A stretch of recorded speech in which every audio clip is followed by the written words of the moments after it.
पण यापुढं आमचे संतोष भैया तर आता गेलेतच, पण यापुढं जर त्यांचे कुटुंबीय आणि धनंजय भाऊ देशमुख आणि त्यांच्या कुटुंबियाला जर धक्का लागला तर धनंजय मुंडेला रस्त्याने सुद्धा फिरून देणार नाही।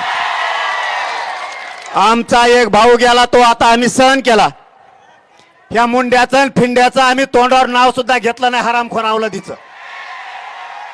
पण जर देशमुख कुटुंबियांना जर यापुढे त्रास झाला तर एकाला सुद्धा रस्त्यानं फिरू देणार नाही।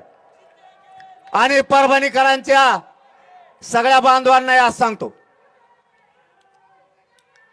इथून पुढच्या काळात जर त्रास झाला,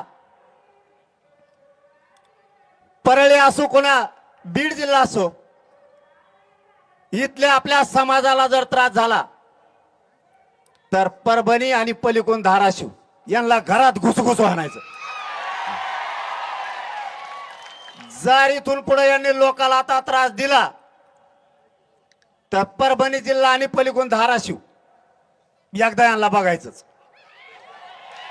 माझा हे बघा, मी असलं कधी बोलत नाही, पण व्यासपीठावर एवढे जमलेत सगळ्या पक्षाचे नेते आमदार खासदार, ज्या वेळेस अस्मितेचा विषय येतो जर माणसाचे मुर्देच पडायला लागले तर हे सहन होत नाही।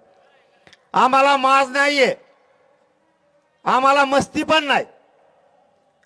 जर तुम्ही आमचे लेकरं उघड्यावरती पाडायला लागलात, आज काय दशा आहे कुटुंबाची, कसं जगायचं त्या पोरीनं आणि त्या पोरानं?